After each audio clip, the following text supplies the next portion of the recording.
Chapter 29. Prince John plucked a piece of gold from a nearby chest, then tossed it back in disgust. It was funny. It used to make him so happy to count his money.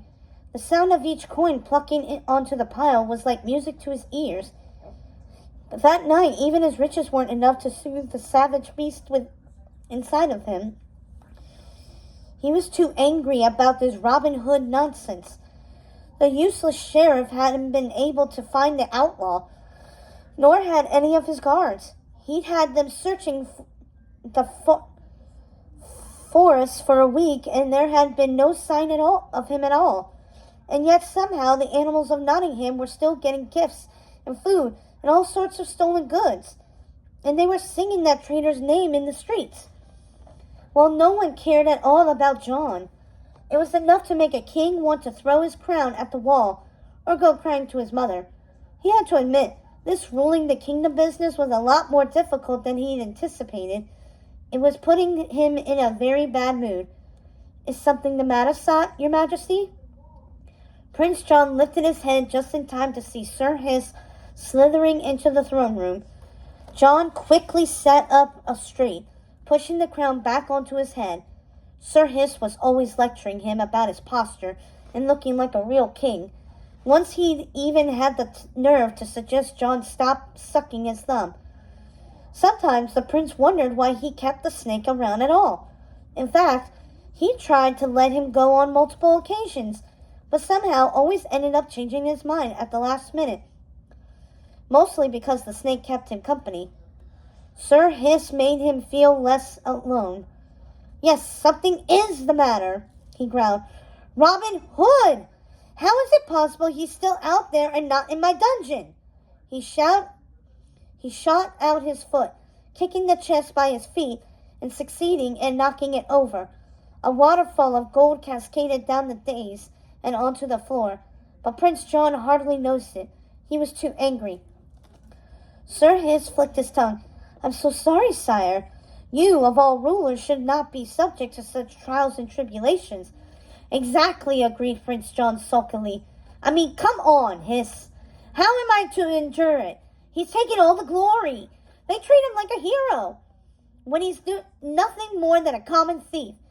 And no one seems to care at all about what I'm doing to aid the kingdom. I might as well be rotten fish, he sighed deeply. Maybe I should be giving money to the poor or lowering taxes. Then I'd be the popular one. Sir Hiss looked horrified at his suggestion. Sire, no, he cried. That is a terrible idea. The animals don't deserve your gifts, not after how they've treated you.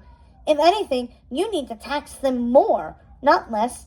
Take the gold back that was stolen from us. Show them who their true king is. Prince John shifted on his throne. He supposed that made sense. If Robin was going to steal from him and give it to the animals, well, then by all rights, he should take it back from them.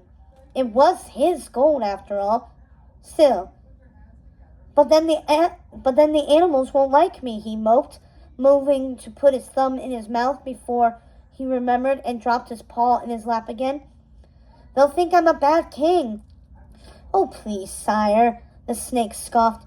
He slithered onto the throne, wrapping his back half around the arm of it. The animals love you, he added, rising to meet John's eyes with his own. They worship the ground you walk on.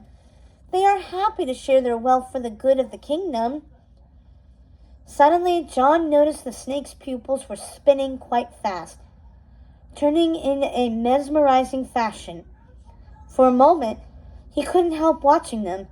Then he blinked, and when he looked again, the snake's eyes appeared perfectly normal. Strange.